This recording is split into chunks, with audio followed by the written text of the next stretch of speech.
Meu nome é Thales Gregório, esse é meu canal, pode ser seu também, né? Mas você tem que curtir, compartilhar, refletir. Vamos falar sobre uma coisa assim que é importante e está sendo o tema do momento. Então quer dizer que os evangélicos cresceram no último censo demográfico. Vamos dar uma opinião sobre isso. Não é bom dar opinião sobre tudo, né? Mas a minha forma de pensar é um pouco diferente. Tá. Até a década de 60, 70, 90% da população brasileira era católica e menos de 10% era evangélica. Hoje, no censo de 2022, 2019, 2022, cerca de 26%, 27% da população brasileira se considera evangélica, dando aí 70 milhões de pessoas, mais ou menos, né? 60, 70 milhões de pessoas. É muita gente, né? Que se diz evangélica. Mas a gente pode pontuar algumas coisas. Qual tipo de evangelicalismo está prosperando no país?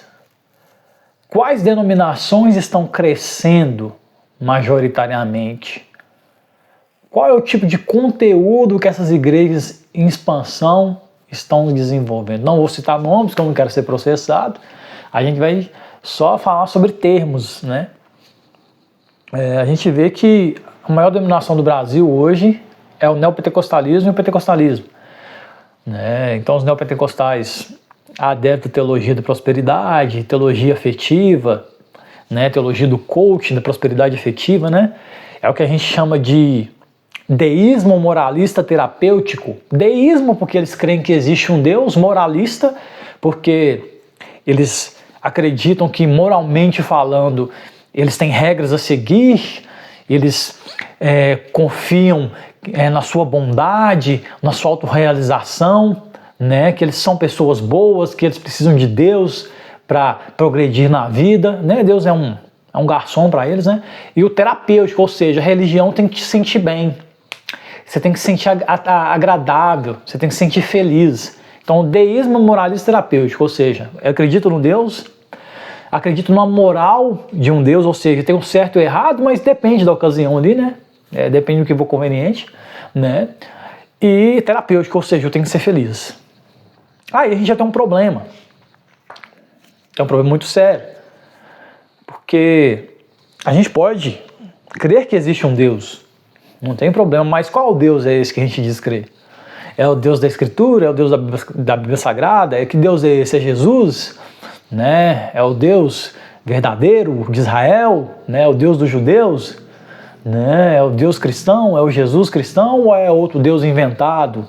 Ou é um Deus que você criou na sua mente e você acha que aquele Deus é uma realidade? A gente pode analisar por isso.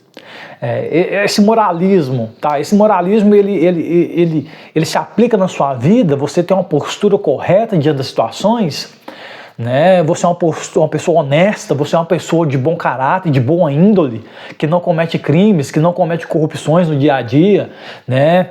Que não exige muito das pessoas, mas cobra mais de você do que das outras, né? Você é misericordioso no ser moralista, ou seja, você não é um conservador com um amante, né? Que a gente já viu por aí, né? E o terapêutico, tá? É importante ser feliz, tá? Mas desde quando o cristianismo se importa com a sua felicidade? Desde quando o cristianismo, a fé cristã, se importa com o seu bem-estar? Porque é negar a si mesmo e morrer para si mesmo. É carregar a cruz e seguir Jesus até a morte. É negar a si, né? Então isso vai implicar em dores, em sofrimentos, né? Em renúncias, né? O sofrimento é saudável, né? Entre aspas, né? Para um bem maior, né? Para santidade, né? Para desenvolvimento espiritual, né? Não é ficar bitolado, né? Eu não quero ser do mundo, tá? Mas você vai para Marte? Não, né? Então, os evangélicos cresceram tanto no país, cresceram demais. Mas qual a relevância desses evangélicos na sociedade? Se 30%, vamos colocar 30%, vamos arredondar, 30% do Brasil é evangélico. Então quer dizer que a cada 10 pessoas, 3 é evangélico. Por que a gente não está vendo uma transformação na nossa sociedade? Por que o Brasil é um dos países mais corruptos do mundo, com mais esquemas de corrupção generalizada? Por que as pessoas insistem no jeitinho brasileiro? Ah, então, eu estou falando por mim, eu estou cobrando, eu me cobro primeiramente. Eu me cobro. Eu tento levar uma vida honesta, digna, sem passar a perna em ninguém, sem se corromper. A gente acaba errando, falando alguma coisa, um palavrão, desobedecendo um pai ou uma mãe, brigando com alguém por causa de um conflito, entendeu? Mas eu tô falando do básico. Não roubar, não matar, não trapacear, não tirar vantagem sobre os outros. Ser honesto. Consigo mesmo. Né? Porque o que eu vejo assim que me deixa louco é que a religião predominante no Brasil que está mais em crescimento é o neopentecostalismo. Eu não vou falar sobre cor de parede, porque tem igreja que parede preta que é saudável e tem igreja de parede branca que não é saudável. Não tem nada a ver com cor de parede. O que se avalia numa igreja é a teologia dela. Ah, é só o que prega. Não, é principalmente o que prega. Principalmente o que é pregado. E isso, o resultado da pregação se vê nos relacionamentos da igreja. Como é que as pessoas se relacionam umas com as outras. Né? Porque o que vem do púlpito, cara, vou te falar, tem muito mais credibilidade do que vem no 1 a 1. Embora o 1 a 1 vale até mais, né? O discipulado vale até mais. Mas as pessoas não estão ouvindo para o discipulado, as pessoas gostam muito de ouvir o pastor falar.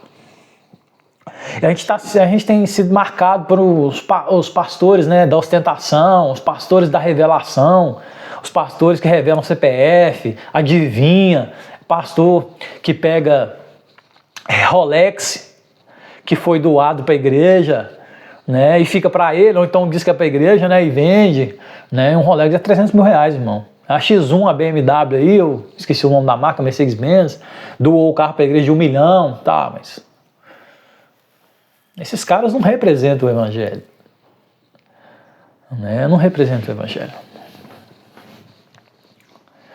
A teologia da prosperidade não representa o evangelho, não é evangelho. A teologia da prosperidade afetiva não representa o evangelho. Aquele crente positivista, vai dar tudo certo, não vai dar, irmão. Nem tudo é só vitória, você vai ter derrota. Já falei aqui várias vezes no canal. E olha que são poucos vídeos, não, vai dar errado. E tem que dar errado, pra você aprender, pra gente aprender. A gente aprende já no batido do couro, é na pancada. Então não adianta esse crescimento, porque o que teve foi inchaço na igreja. Crescimento é saudável. O que eu foi inchaço. É grave, cara. É pesado. Cresceram denominações saudáveis? Eu não vou citar nomes, mas você deve saber qual igreja são saudáveis. Cresceram denominações que pregam a palavra? Denominações que investem em missões? Que investem em missões? Cresceram denominações que não têm cultura de honra, que não têm teologia da prosperidade, que não têm sectarismo? Ou seja, minha igreja é melhor que a sua. Você não é crente não, porque você não é da minha igreja. Porque o que cresceu foi isso. Porque se nós somos 60, 70 milhões de evangélicos do Brasil, porque esse país não vira de cabeça para baixo e passa a andar direito?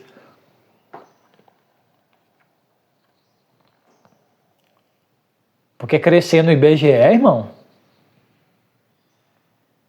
não serve de nada. Porque o que importa no cristianismo é devoção e vida prática. É cultivar a espiritualidade saudável. Crescimento dos evangélicos, tá? Não faz diferença. Tem igreja na minha cidade que é a igreja saudável, que não tem tantos membros. E tem a igreja do apóstolo que está entupindo de gente. Igreja do bispo que faz revelação está entupido de gente e lá não prega evangelho, nesses lugares não prega evangelho. Porque que crescer não é o mais importante. Porque muitos são chamados, mas poucos são os escolhidos, cara. Então crescer demais, e daí? Porque a fé virou negócio. Não, virou foi status social mesmo. O pessoal usa camisa, Jesus is my first love, Jesus é meu primeiro amor. E daí? Na sua vida diária, na sua prática diária, ele se demonstra ser o seu primeiro amor? Ou é só na camiseta mesmo? Aí vem na camiseta, Jesus salva. Você pregou para alguém? Você já compartilhou uma mensagem para alguém? Porque convidar para ir na igreja não é evangelismo. Igual a igreja que eu vi, que eu até fiz parte dela, com a faixa na rua. Vem até nós, curas e milagres e sei lá o quê. Tá, Jesus cura mesmo, salva e tal, mas isso não é evangelismo. Você está querendo trazer pessoas só. Aí essas pessoas vão, não ouvem o evangelho, não ouvem uma pregação boa, legítima, didática, elas não aprendem, aí elas se frustram, saem da igreja e culpam a igreja. Por quê? Por culpa nossa mesmo. Porque aí você vai falar, quem sai da igreja por causa das pessoas nunca esteve lá por causa de Jesus. Não, meu amigo. Isso é desculpa de quem não se importa com pessoas, de quem não se importa com almas. Isso é desculpa de gente que quer viver sua vida no mundinho e não se importa com mais ninguém, com salvação de ninguém, a não ser com o seu próprio umbigo. Porque as pessoas saem da igreja por causa das pessoas. É por causa das pessoas. A não ser que ela seja muito bitolada, que ela fala assim, eu me decepcionei com Deus. Porque tem os casos, porque não me deu o que eu queria, tá? Deus não é obrigado a te dar o que você quer, mas tem esses casos. Que a pessoa se decepciona com Deus, com Jesus, porque ela queria alguma coisa, ou porque ela tinha uma expectativa e tal. Não é que não é errado ter expectativas em Deus, ter expectativas em Deus é melhor do que ter nas pessoas, né? Aí ela se frustra com Deus e sai, beleza. Mesmo assim, tem que dar um jeito de resgatar essa pessoa. Agora a pessoa vai, tem uma experiência religiosa, com louvor, cheio de dopamina, luzes, fogos, fumaça, louvores de alta frequência, repetição, repetição, repetição, programação neurolinguística. Aí, isso não se sustenta. Charles Spurgeon já falava que os crentes que nascem emocionados morrem quando a emoção acaba. Porque cresceram no Brasil, mas não tem substância. Não tem solidez, principalmente doutrinária. Ah, você é o paladino da justiça, que você está querendo dizer que é o certo e que é o errado. Não, cara, isso é a realidade. Isso é a realidade. Quantas escolas tem igreja dominical? Quantas pessoas da sua igreja frequentam a escola dominical? Quantas pessoas da sua igreja frequentam o culto de doutrina? Eu não estou falando a escola dominical ruim e o culto de doutrina que é ruim, não. Que é teologia denominacional, não tem teologia bíblica, não tem sistemática, não tem ensino, não. Porque geralmente a pessoa coloca culto de doutrina, chega lá, a pregação normal não tem ensino. Se bem que pregação tem que ser ensino, né? Tem que ter lições. Né? Ou então a escola dominical, o cara chega lá, lê a revista para você, não aplica na sua vida diária, não contextualiza, né? Não traz inferências bíblicas, não correlaciona texto nem nada, não dá aula, porque a escola dominical é uma aula, né? E você não aprende. Né? Porque eu já fui professor de escola dominical. A gente sabe como é que é difícil dar uma aula. Tem sua dificuldade. A gente sabe como é que é difícil prender a atenção das pessoas. Mas tantos evangelhos no Brasil, o país não muda. Tantos evangelhos no Brasil, as igrejas não mudam, as pessoas não mudam. Tem algo errado. Com a gente, comigo. Eu tô errado. A gente precisa mudar, cara. Não dá pra continuar desse jeito. O vídeo vai terminar porque 15 minutos já tá dando demais já, senão ninguém assiste. Mas reflete aí. Evangélicos demais no Brasil. Tudo bem. Crescimento? Tá crescendo, mas é saudável isso? Tá crescendo igreja boa ou igreja ruim? Tá crescendo teologia boa ou teologia ruim? Então, cara, bota a mão na consciência.